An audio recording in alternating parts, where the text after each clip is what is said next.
shalom, très chers téléspectateurs.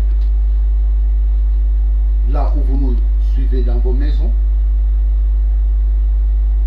je ne sais pas là où vous pouvez être. J'ai dit shalom, shalom. Que Dieu vous bénisse abondamment. Bien, vous êtes en direct avec le pasteur Jimmy Senga dans CGC TV, croisé dans la grâce et dans la connaissance télévision. Bien, avant de commencer ma prédication, j'aimerais faire la prière.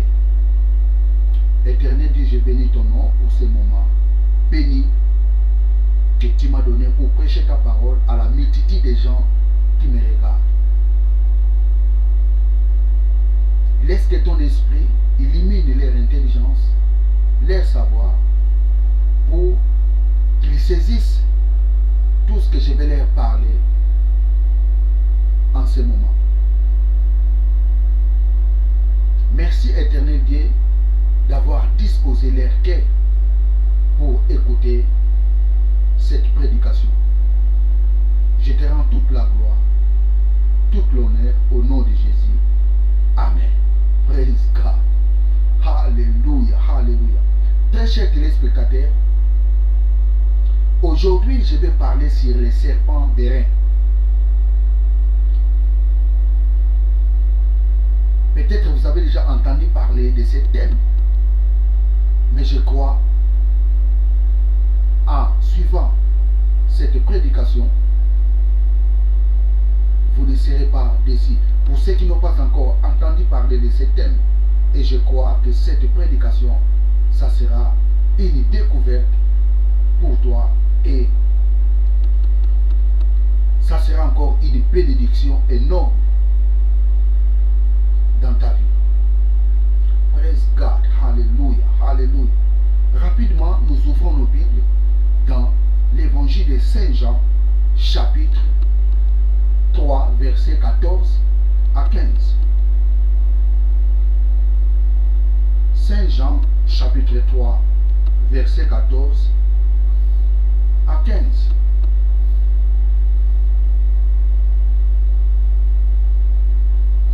Et comme Moïse éleva les serpents dans le désert, il faut de même que le Fils de l'homme soit élevé, afin que quiconque croit en lui ait la vie éternelle.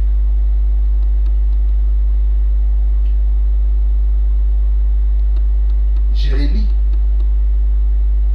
Et comme Moïse éleva les serpents dans le désert, il faut de même que le Fils de l'homme soit élevé, afin que quiconque croit en lui ait la vie éternelle.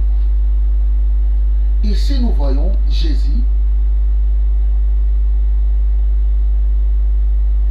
s'identifie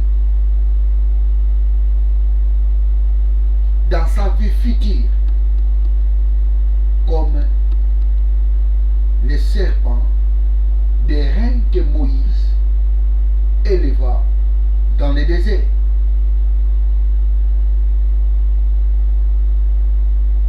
Ici, Jésus ne dit pas qu'il est le serpent d'airain. Mais ici, Jésus parle. Il s'identifie. Il va s'identifier. Ou bien il s'identifiera dans le futur comme serpent d'airain. Ici, il ne dit pas qu'il est le serpent d'airain. Nous allons encore lire. Et comme Moïse éleva les serpents dans le désert, il faut de même que le Fils de l'homme soit élevé. Et comme, afin que quiconque croit en lui ait la vie éternelle. Et comme Moïse éleva les serpents dans le désert, il faut de même que le Fils de l'homme soit élevé, afin que quiconque croit en lui ait la vie éternelle. Ici, Jésus ne parle pas, il est le serpent d'airain, mais il parle de son avenir. Et la condition pour qu'il s'identifie comme serpent d'airain, il doit être élevé. C'est ça qu'il dit ici. Et comme Moïse éleva les serpents dans le désert, il faut de même que le Fils de l'homme soit élevé, afin que quiconque croit en lui ait la vie éternelle.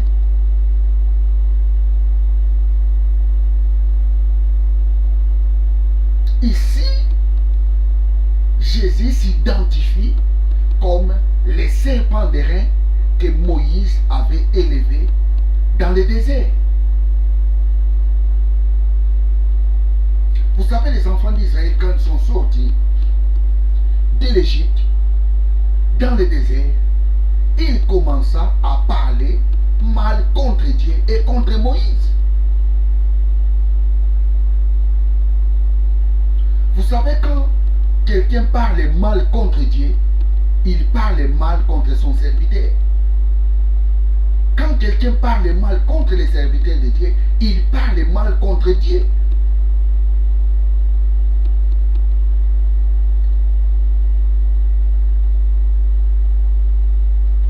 Les enfants d'Israël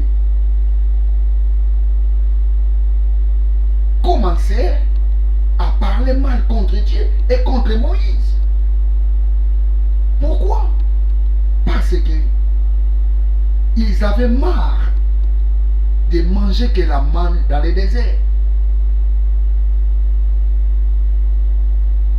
Ils ont appelé la manne comme les misérables nourritures. On en a marre de manger cette misérable nourriture.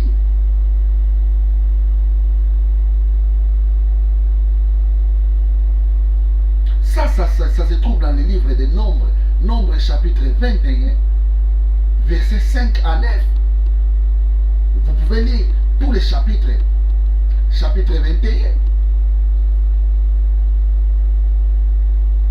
Mais là où vraiment est basée cette histoire, ce que je vous dis maintenant, est situé dans ces versets-là. Versets 5 et 9. Je peux lire ça. Nombre, chapitre 21, versets 5 à 9.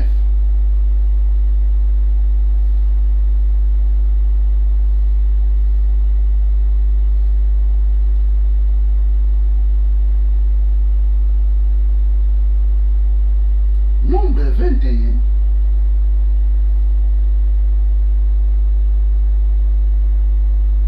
verset 5 à 9, et parla contre Dieu et contre Moïse.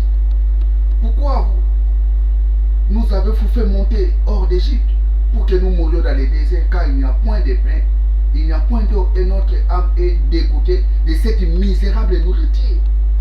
Alors l'Éternel envoya contre le peuple des serpents brûlants, et il mordit le peuple, et il mourut beaucoup de gens en Israël. Verset 7. Le peuple vint à Moïse et dit: nous avons péché contre. Nous avons péché, car nous avons parlé contre l'Éternel et contre toi. Prie l'Éternel afin qu'il éloigne de nous ces serpents. Moïse pria pour le peuple. L'Éternel dit à Moïse: fais-toi un serpent brûlant et place-le sur une perche. Quiconque aura mordi, excusez-moi, et regardera, conservera la vie. Moïse fit un serpent d'airain et le plaça sur une perche. Et quiconque avait été mordi par un serpent et regardait les serpents d'airain conservait la vie. Les enfants d'Israël commencèrent à parler mal contre l'Éternel et contre Moïse. Et Dieu envoyait les serpents pour mordre les enfants d'Israël. Et la Bible dit, plusieurs mourirent dans le désert. Et les enfants d'Israël dirent à Moïse: Moïse, prie à Dieu pour qu'il éloigne de nous ces serpents, parce que nous avons parlé contre lui et contre toi. Et Moïse, la Bible dit, pria à Dieu. Et Dieu dit à Moïse: la seule condition pour que je puisse sauver ce peuple, fais-toi les serpents d'airain et place-les sur une perche. Quiconque regardera ces serpents conservera la vie. Et nous ici dans l'évangile de Saint Jean, Jésus s'identifie comme le serpent d'airain. Alors la question se trouve, quand est-ce que Jésus est-il devenu serpent d'airain? Parce qu'ici Jésus n'est pas, il est le serpent d'airain. Jésus dit, de même que Moïse éleva le serpent d'airain dans le désert, de la même manière, le Fils de l'homme sera élevé, afin que quiconque croit en lui ait la vie éternelle. La condition pour que Jésus s'identifie au serpent d'airain, il doit être élevé. De la même manière, le Fils de l'homme sera élevé, afin que quiconque croit en lui ait la vie éternelle. Alors, quand est-ce que Jésus était devenu le serpent d'airain? Pendant son ministère, Jésus n'était pas identifié comme le serpent d'airain. Même s'il faisait beaucoup de miracles, même s'il guérissait les gens, même s'il a fait des miracles extraordinaires. Mais il n'était pas le serpent d'airain ici. Parce qu'il ne donnait pas la vie éternelle aux gens. Jésus-Christ, pendant son ministère, il ne donnait pas la vie éternelle aux gens. Il était serviteur de Dieu. Il ne donnait pas la vie aux gens. Ici, je dirais, pendant son ministère, il n'était pas le serpent d'airain. Alors, quand est-ce que Jésus est-il devenu serpent d'airain?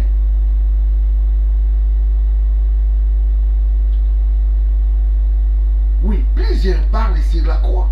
Non, sur la croix, Jésus-Christ n'était pas le serpent d'airain. Sur la croix, Jésus-Christ n'était pas le serpent d'airain. Parce que la seule condition pour que Jésus-Christ s'identifie au serpent d'airain, il doit être élevé. À la croix, il n'y a pas d'élévation. À la croix, sur la croix, c'est la honte.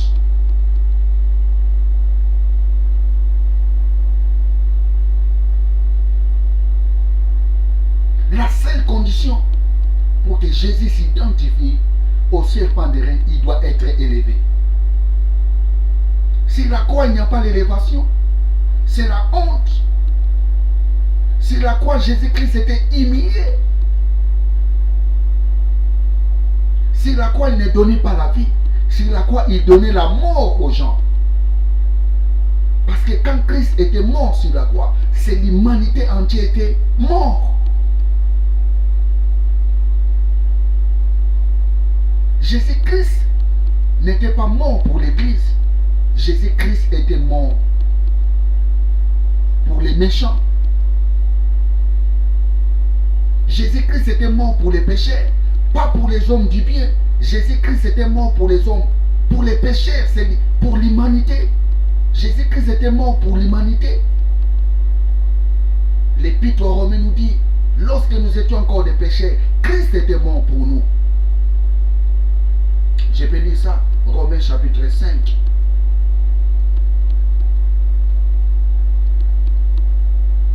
Romains chapitre 5.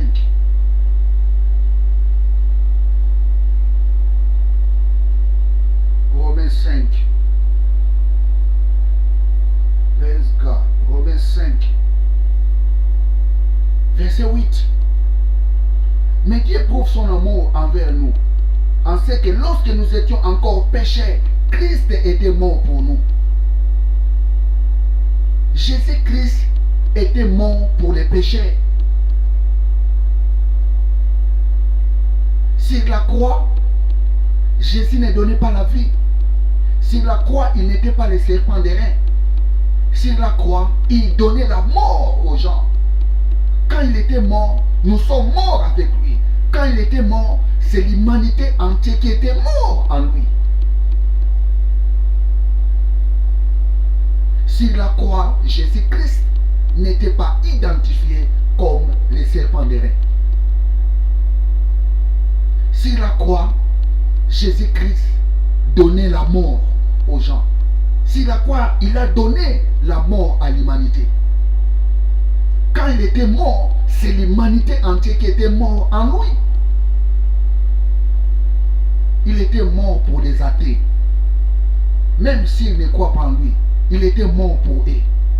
Il était mort pour les animistes. Il était mort pour les hommes du mal. Pour les hommes du mal. Il était mort pour l'humanité entière. Lorsque nous étions encore des pécheurs, Christ était mort pour nous. Toi qui me regardes maintenant, dans cette chaîne de télévision, je te dis une chose vraie. Jésus-Christ était mort pour toi. Il était mort pour toi. Il n'était pas mort pour l'église. Il était mort pour toi. Il était mort pour les pécheurs.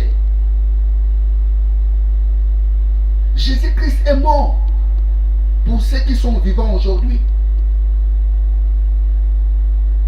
Il était mort pour ceux qui ne sont pas encore nés.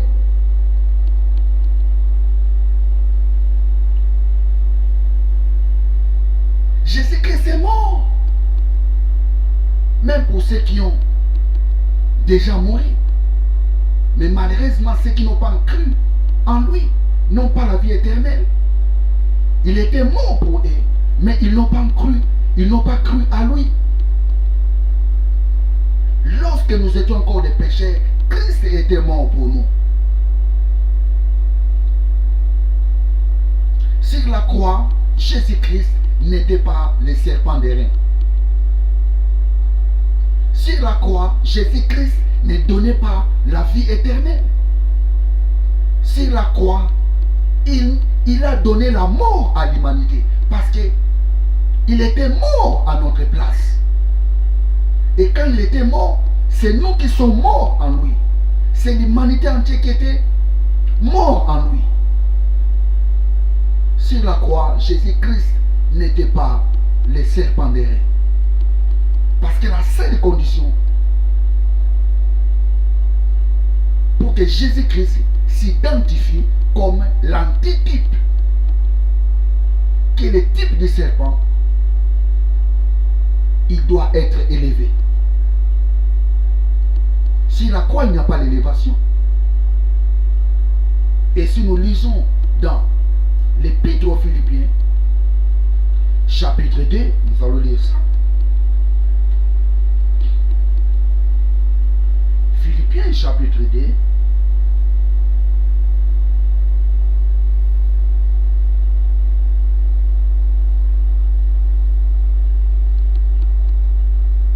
Philippiens, chapitre 2.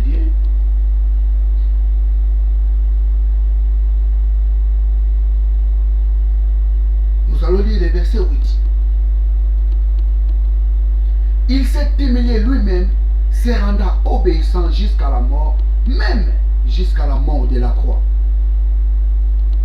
Il s'est humilié lui-même, se rendant obéissant jusqu'à la mort, même jusqu'à la mort de la croix. La mort de la croix, c'est la mort de la honte. On crucifiait les gens nus sur la croix. Sur la croix, il n'y a pas d'élévation. Sur la croix, c'est la honte. Sur la croix, Jésus-Christ n'était pas identifié comme le serpent d'airain. Sur la croix, il a donné la vie. Et plutôt sur la croix, il a donné la mort à l'humanité entière. Parce qu'il était mort à notre place. Quand il était mort, nous sommes morts avec lui. Quand il était mort, c'est l'humanité entière qui était mort avec lui. Quand il était mort, tous les athées, tous les animistes, tous les hommes du mal sont morts en lui.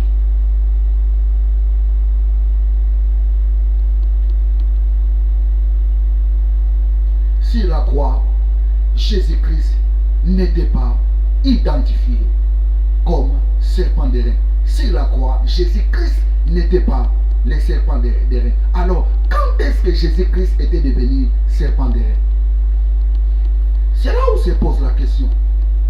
Quand est-ce que Jésus-Christ était devenu le serpent d'airain? Pas sur la croix. Sur la croix, Jésus-Christ n'était pas devenu serpent d'airain. Sur la croix, il n'était pas le serpent d'airain. Parce que sur la croix, il ne donnait pas la vie aux gens. Vous savez, Plusieurs gens prêchent le message de la croix. Sur la croix, il n'y a pas la vie. Nous ne sommes pas sauvés sur la croix. Vous savez, Paul a bien compris ces choses. Qu'est-ce qu'il a dit? Si Jésus-Christ était mort, sans ressusciter, notre foi est vaine. Sur la croix, c'est la mort. Sur la croix, il n'y a pas la vie. Quand est-ce que Jésus-Christ s'est identifié comme le serpent de rein? Jésus-Christ n'était pas le serpent de rein pendant son ministère. Ni sur la croix, il n'était pas le serpent de rein. Jésus-Christ était devenu serpent de rein après sa résurrection. Après sa résurrection, Jésus-Christ était devenu comme serpent de rein. Praise God, praise God, praise God, praise God. Nous allons encore lire ça, nous allons encore lire ça. Retournons encore dans l'évangile de Saint Jean. Saint Jean chapitre 3.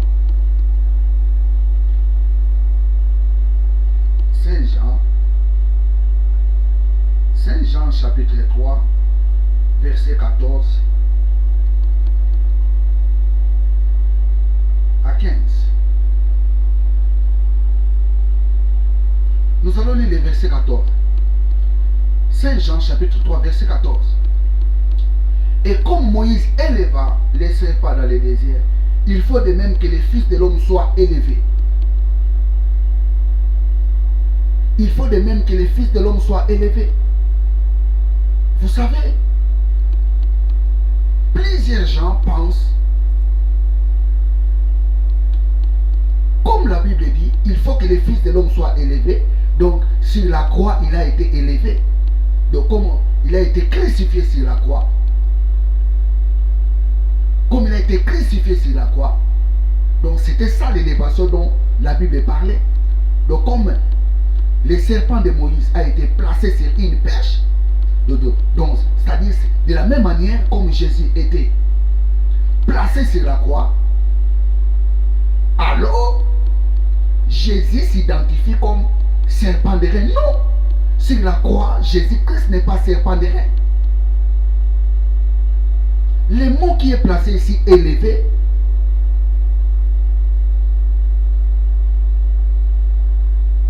ce n'est pas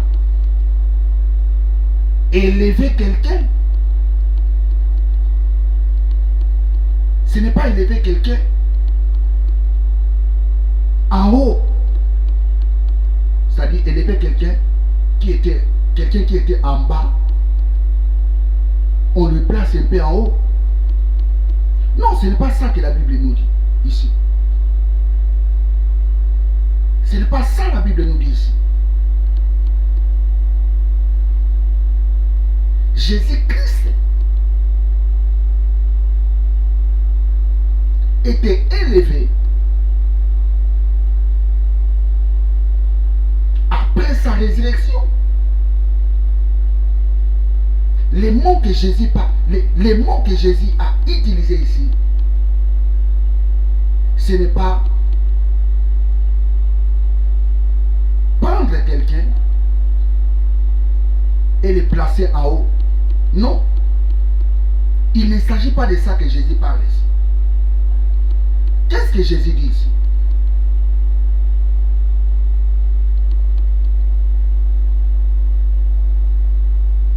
Et comme Moïse éleva les serpents dans le désert, il faut de même que les fils de l'homme soient élevés. Il faut de même que les fils de l'homme soient élevés. Il faut de même que les fils de l'homme soient élevés. Le mot élevé ici en grec, c'est oupso. Oupso. Le mot ici élevé signifie exalté. D'une autre façon, on peut dire glorifié. Ce n'est pas élevé, c'est-à-dire prendre quelqu'un et on le place dans les hauteurs. Non, ce n'est pas ça. Élevé ici, ça signifie exalter. Élevé ici, ça signifie glorifier. Parce que le mot qui est ici, c'est upso. J'ai dit glorifier dans un autre sens. Parce que exalter, ça signifie glorifier quelqu'un.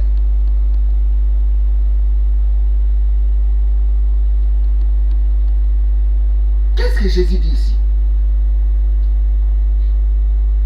Et comme Moïse éleva les serpents dans le désert, il faut de même que les fils de l'homme soient exaltés, afin que quiconque croit en lui ait la vie éternelle. C'est pour cela que je vous ai dit que sur la croix, Jésus-Christ n'était pas le serpent des reins. Parce que sur la croix, Jésus-Christ n'était pas exalté. Sur la croix, Jésus-Christ était humilié. Sur la croix, il a été déshonoré. Alors, comme il a été déshonoré sur la croix, il ne pouvait pas donner la vie.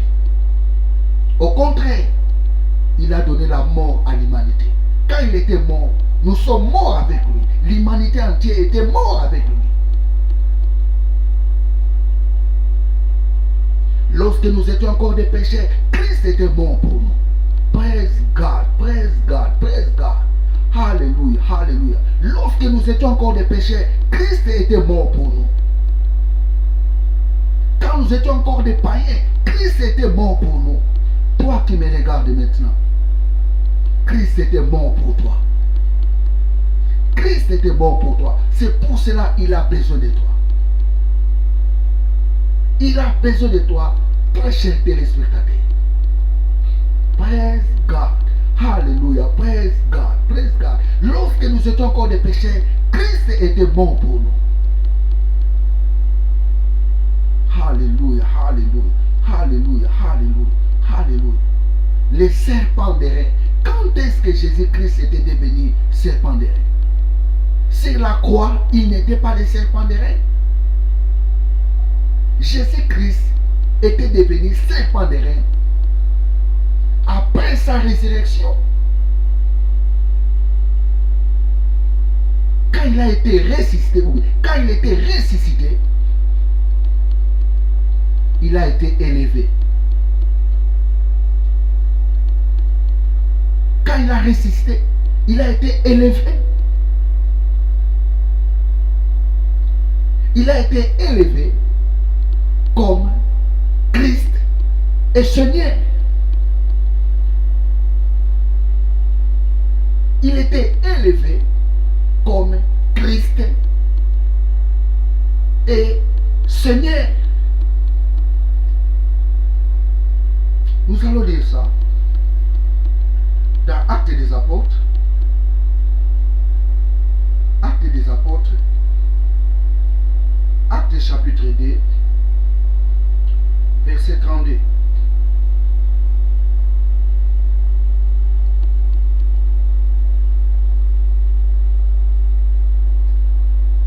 Actes 2, 32 à 33.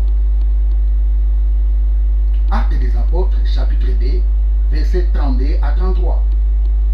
C'est Jésus qui Dieu a ressuscité. Nous en sommes tous témoins. Élevé par la droite de Dieu, il a reçu du Père le Saint-Esprit qui avait été promis et il a répandu comme nous le voyons, comme vous le voyez et l'entendez. C'est Jésus que Dieu a ressuscité. Nous sommes tous témoins, élevés par la droite de Dieu. Je réponds encore. C'est Jésus que Dieu a ressuscité. Nous en sommes témoins. La première chose, ressuscité, j'ai dit que Jésus-Christ s'est identifié comme serpent des reins après sa résurrection. Et c'est ça. L'acte des apôtres nous parle. N'oubliez pas, le livre des actes des apôtres a été écrit par Luc.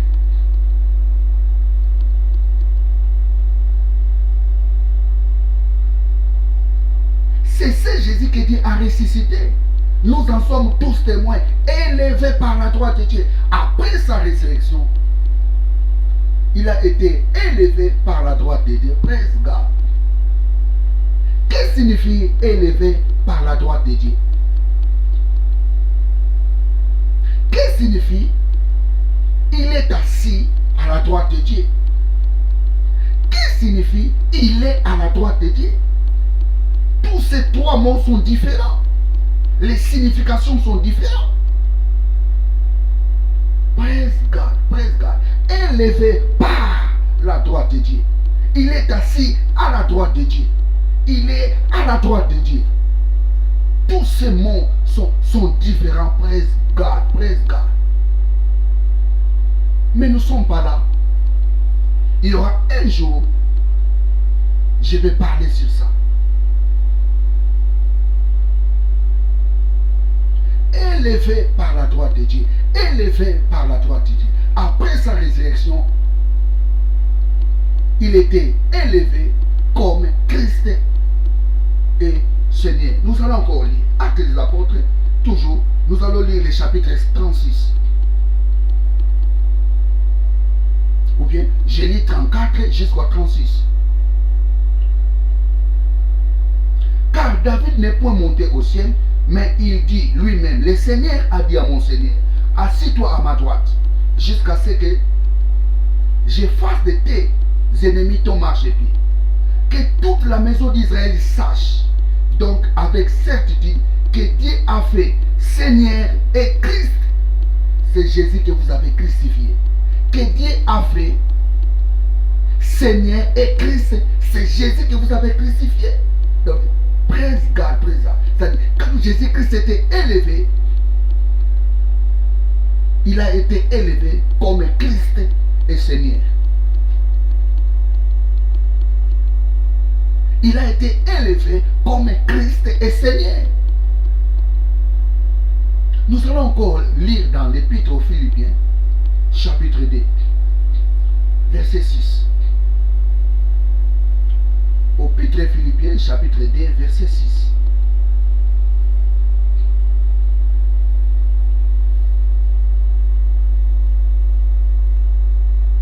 Lesquels existant en forme de Dieu n'a point regardé comme une proie arrachée d'être égal avec Dieu, mais s'est dépouillé lui-même en prenant une forme de serviteur, en devenant semblable aux hommes, et ayant paru comme un simple homme.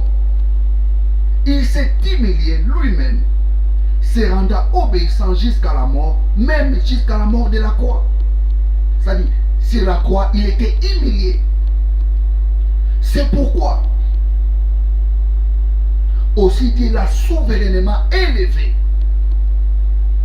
C'est pourquoi Dieu l'a souverainement élevé. C'est-à-dire, après sa résurrection, Dieu l'a souverainement élevé. Et lui donné le nom qui est au-dessus de tous les noms. Lui a donné un nom qui est au-dessus de tous les noms. Enfin, qu'au nom de Jésus,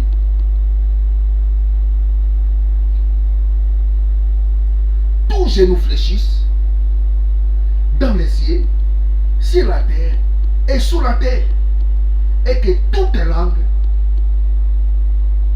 confesse que Jésus-Christ est Seigneur à la gloire de Dieu.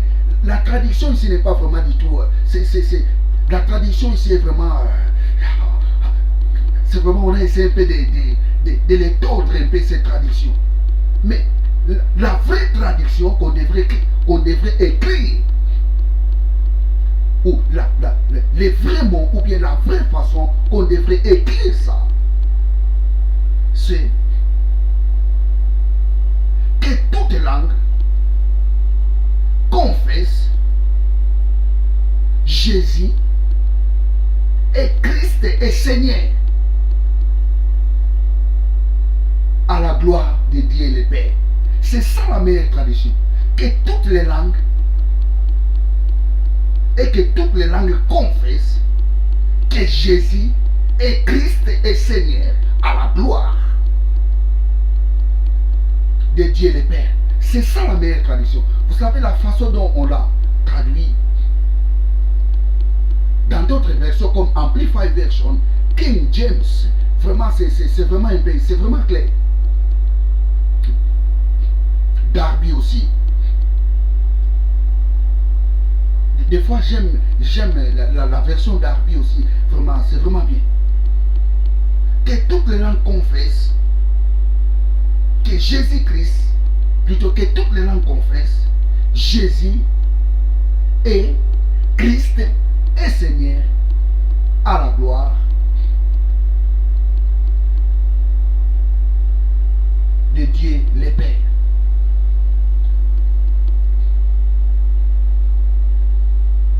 Après sa résurrection, il a été souverainement élevé. Le mot qui est ici, c'est upso. Exalté. Élevé, ce n'est pas placer quelqu'un en haut, comme Jésus-Christ, on lui a placé sur la croix. Non, il ne s'agit pas de ça.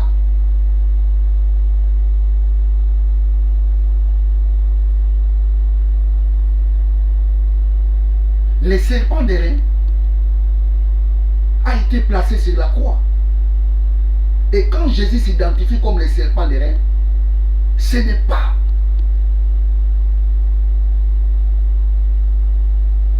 que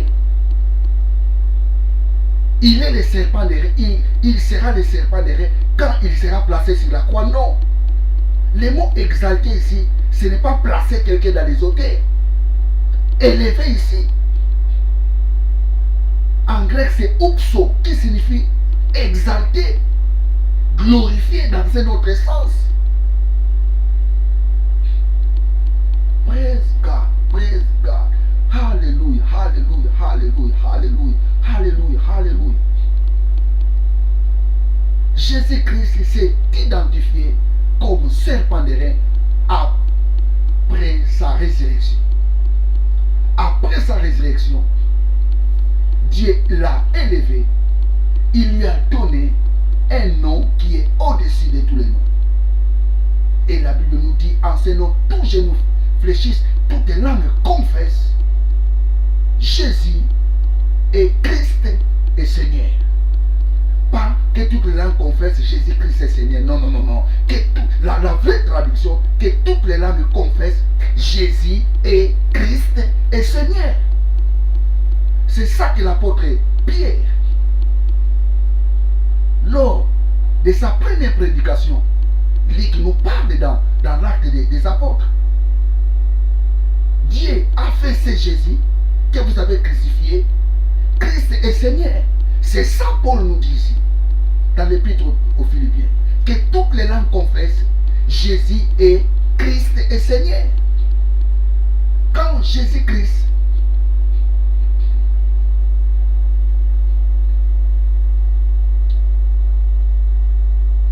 était devenu Christ et Seigneur, là, il s'est identifié comme les serpents d'airain. Il s'est identifié comme serpent d'airain après sa résurrection. Après sa résurrection, il a été élevé comme Christ et Seigneur. Alors, quiconque croit en lui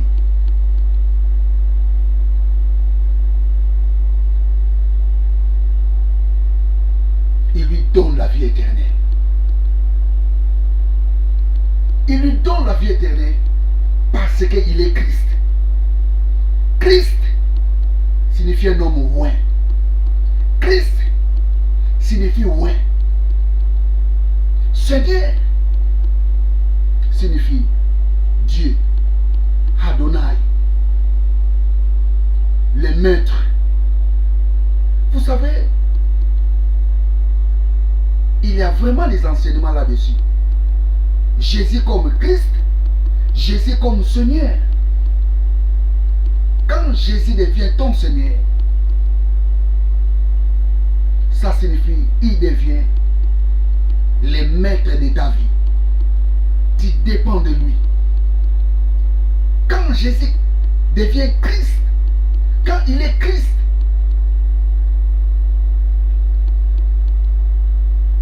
quand il est Christ dans ta vie, il est l'intercesseur. Il est ton intercesseur. Quand il est Christ dans ta vie, il est capable de te donner la vie. Quand il est Christ dans ta vie, alléluia, alléluia, alléluia, alléluia. Quand il est Christ dans ta vie,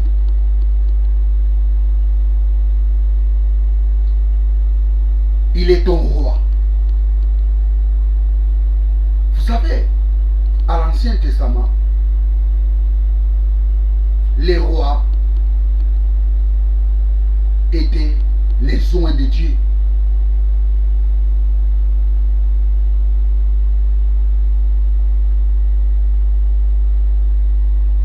Quand il est Christ dans ta vie,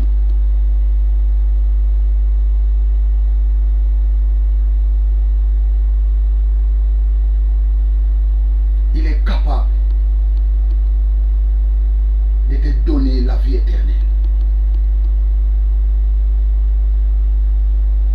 Que toutes les langues confessent Jésus est Christ et Seigneur. Jésus est Christ et Seigneur. Jésus est Christ et Seigneur. Après sa résurrection, Jésus s'est identifié comme serpent d'airain. Jésus-Christ n'était pas serpent d'airain sur la croix. Jésus-Christ n'était pas serpent d'airain pendant son ministère. Il était devenu serpent d'airain après sa résurrection. Et la Bible nous dit, Dieu l'a souverainement élevé. Il lui a donné un nom qui est au-dessus de tout le nom. Et en ce nom, tous genoux fléchissent et toutes les langues confessent Jésus est Christ et Seigneur. Et vous savez, dans les actes des apôtres, la Bible nous dit, les salis, il n'y a pas de salis en aucun autre nom.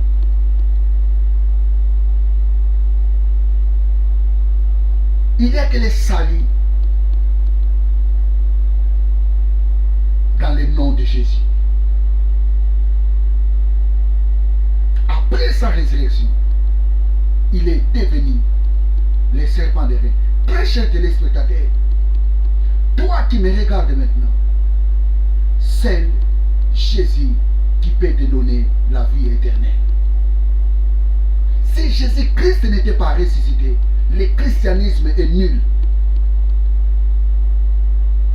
Si Jésus-Christ n'était pas ressuscité, nous sommes des hommes les plus malheureux de la terre. Mais comme il est ressuscité, notre foi est victorieuse. Comme il est ressuscité, Jésus-Christ, il est capable de donner la vie. Pourquoi il est capable de donner la vie? Parce qu'il s'est identifié comme le serpent d'airain. Les serpents d'airain que Moïse avait élevés dans le désert. Tous les gens qui regardaient ces serpents, même s'ils étaient mordus par les serpents que Dieu avait envoyés, mais en regardant les serpents que Moïse avait placés sur une perche, tous ces gens-là conservaient la vie. De la même manière, aujourd'hui, quiconque croit au Seigneur Jésus-Christ, il lui donne la vie éternelle. Praise God, praise God, praise God. Alléluia, alléluia. Toi qui me regardes maintenant, aujourd'hui c'est ton jour. Aujourd'hui c'est ton jour de les recevoir comme Seigneur et Sauveur. Aujourd'hui c'est ton jour. Aujourd'hui c'est ton jour. Si tu peux l'accepter comme Seigneur et Sauveur, si tu veux accepter Jésus-Christ comme ton Seigneur, comme ton Sauveur, tu vas faire cette prière avec moi. Là où je dirai mon nom, toi tu diras le tien. Ou bien la tienne. Parce que il n'y a pas de salut en aucun autre nom. Il n'y a que les saluts dans le nom de Jésus. Pourquoi? Parce qu'il est le serpent des reins. Comme les serpents des reins donnaient la vie, faisaient que les gens conservent leur vie. Dans le désert aujourd'hui, il est le serpent des reins pour te donner la vie éternelle. Il est l'antitype du serpent qui est le type de Jésus que Moïse avait élevé dans le désert. Si tu veux accepter Jésus-Christ comme Seigneur et Sauveur en ce moment ici, tu feras cette prière avec nous.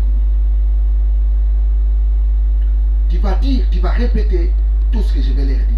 Je vais dire, quand je dirai mon nom, toi, tu vas dire ton nom. Éternel Dieu, je confesse dans ma bouche, Seigneur Jésus, moi Jimmy, je crois dans mon cœur que Dieu l'a ressuscité des morts. Et moi Jimmy, je suis sauvé. Papa, merci. Parce qu'à partir de maintenant, je suis devenu une nouvelle créature. Je ne suis plus la même personne. Papa, merci. Parce que mon nom est écrit dans le livre de vie. Papa, merci. Parce que ma vie ne m'appartient plus. C'est toi qui es devenu mon Seigneur. Ma vie t'appartient maintenant. J'ai béni ton nom. Papa, merci. Parce que je suis devenu ton enfant. Et toi, tu es devenu mon Père. Papa, merci. Au nom de Jésus. Amen. Praise God. Praise God. Praise God. Praise God. Hallelujah. Praise God. Praise God. La prière que tu viens de faire, je te dis une chose vraie. Tu es un enfant de Dieu. Alléluia. Tu es maintenant un enfant de Dieu. Je dis encore, tu es maintenant un enfant de Dieu. Je dis encore, tu es maintenant un enfant de Dieu. Praise God. Praise God. Alors, je te recommande d'aller à l'église. D'aller à l'église qui est tout près de toi. Commencez maintenant à fréquenter l'église. Témoigne. Ce que tu viens de faire maintenant à ton pasteur, témoigne ça aux gens que tu as accepté Jésus-Christ comme Seigneur et Sauveur. Et là à l'église, je ne sais pas comment est-ce que les programmes que tu vas rencontrer là-bas, mais ce qui est vrai, tu seras baptisé. Praise God, praise God, praise God, praise God. Un jour, je parlerai encore sur les baptêmes. Je parlerai sur les baptêmes. Praise God, praise God. Cherche une église, va à l'église et demande à ton pasteur, j'ai besoin d'être baptisé. Alléluia, praise God, praise God. Que Dieu vous bénisse abondamment. Bien, très chers téléspectateurs, vous étiez en direct avec le pasteur Jimmy Senga dans CGC TV. Partagez ces vidéos, abonnez-vous massivement dans cette chaîne de télévision parce que notre objectif dans cette chaîne, c'est d'aider les enfants de Dieu, de grandir dans la connaissance et dans la grâce de Dieu. La priorité de cette chaîne, c'est de prêcher la parole de Dieu. Praise God, praise God. Hallelujah, hallelujah.